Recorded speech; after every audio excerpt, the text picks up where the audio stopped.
I've raced this track 1,000 times in the game. Let me drive it my way.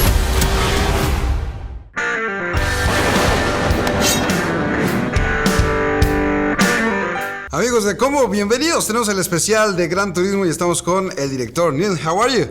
Good, how are you? También estamos con la persona que está inspirada a esta historia. Él se llama Jan. Hello, sir. Nice to meet you, man. Listen, son. You think you're gonna play a stupid video game about cars and you're gonna become a race car driver? It's far too dangerous. This is kind of the dreams that we never imagined. It's, the dreams that we imagine in terms of racing cars, but it's hard to dream getting into racing and then have a movie be made about how you did it. It's very crazy. Yes, it's crazy. How do you deal with it? I let it flow. I do my best in the situation. Like today when I drove in the car, it's like, okay, I just do my job. Enjoy everything and be polite and be attentive. And that's always what I've been doing, you know, in the race car, in the media things that I do. But when I think about the situation, it's very strange.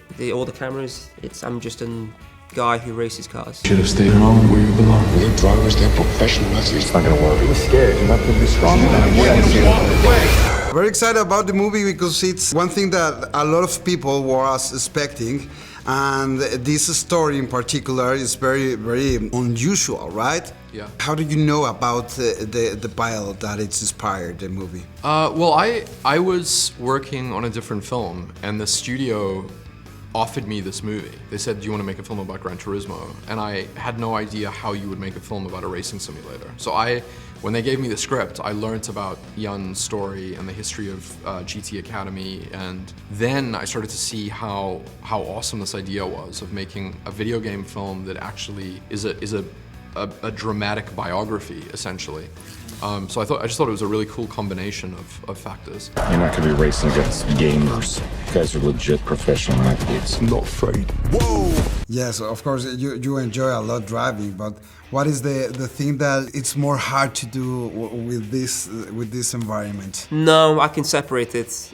Really, like I've been racing a long time to really separate all the stuff that I have to do. I have methods, I listen to the music, which enables me to kind of focus on, okay, now I focus on the driving. All the other stuff is great, I can do that, but the moment I'm focused on getting the car or the helmet is on, it's like, okay, this is my realm now. All I ever wanted to do is be a racer.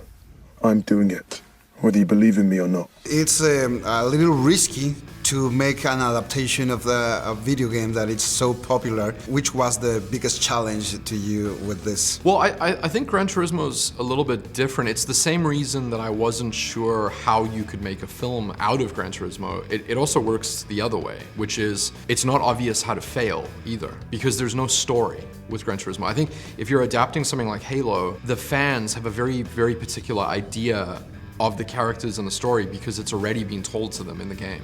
This doesn't have that. This is like it's just the racing simulator. So the key, I think, to making it an interesting film is to take the real world way that the game has affected people and then make a film about that. I'm gonna push you harder than you have ever been pushed, and I'm gonna prove that you don't have what it takes. How was the approach at the moment that somebody told you that it's going to be a movie, your life it's going to be a movie? I didn't believe, because it was in 2017 I heard there was a chance maybe there would be a movie, but the key word is maybe, because I was racing in Japan in Super GT. So I know, okay, I have 8 races in 1 year, and then they say maybe with the movie, it's like, okay, I ignore and focus on the racing. 2 years later, when I start to meet producers, script writers, then it became real. Then it became, okay, now I need to focus on this movie with the script. But to start, I didn't believe it. The best Gran Turismo players in the world get a chance to compete in professional racing. But you made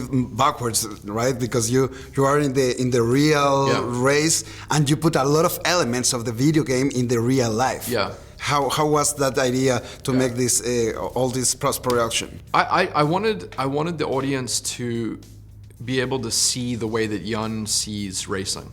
So like his mind is projecting how he learned how to race into the real world.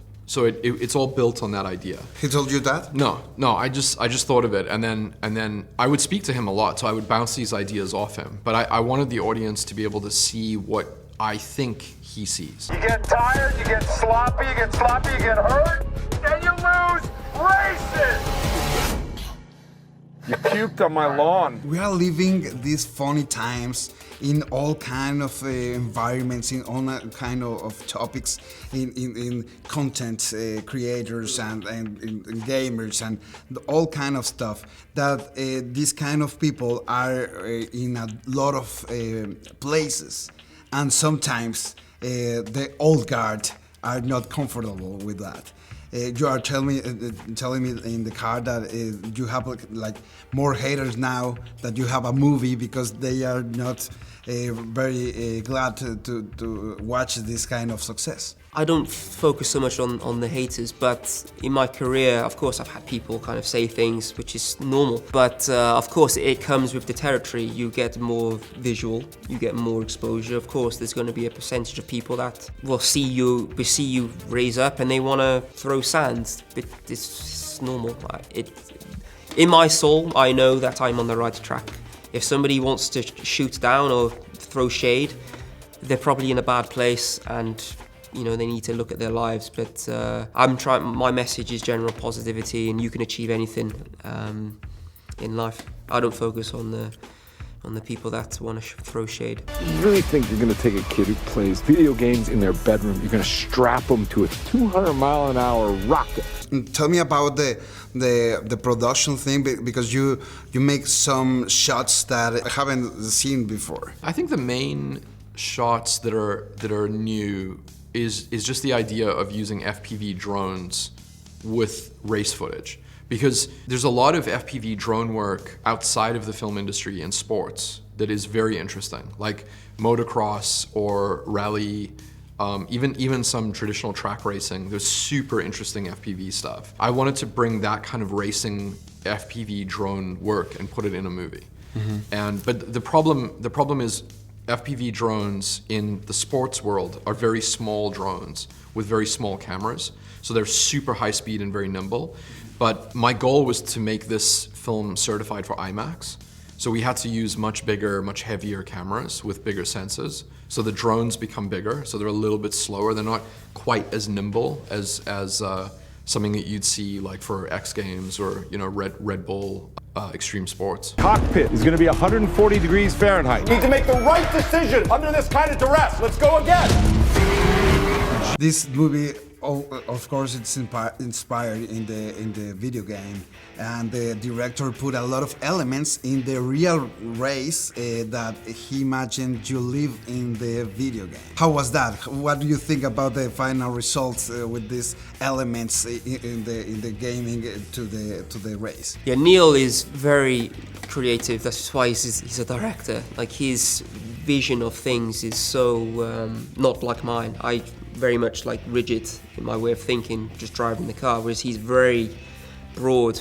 So I love the scenes where I'm in my house playing on the simulator, then you have the car kind of go over me. And then in the race at Le Mans, where you have the LMP car and then suddenly it explodes, like it expands in all the different parts. I love that because I'm quite technically minded, and to see all the parts that go into creating the final object of a racing car, I love that scene. It's gorgeous, but he thought of that. It's really good that it's in there because it's for like the technically minded people, but then you have the family dynamic and the emotions, which has happened in my life.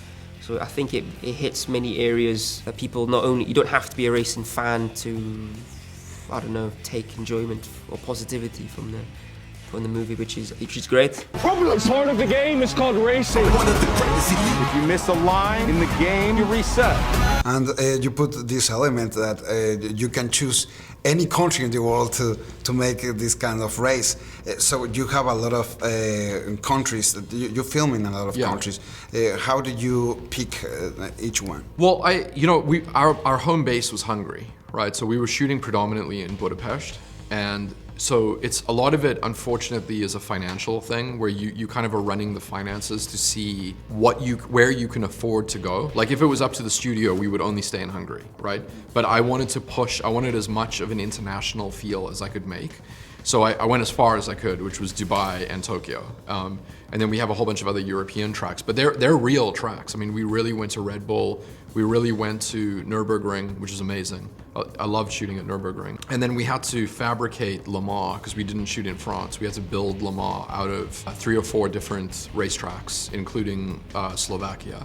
So we just made Le Mans, you know, it's synthetic. Forces will be twice what an astronaut experiences upon liftoff. Taking it, woo! Thank you, Jan. Thank you. That's what I'm talking about! Taking it higher.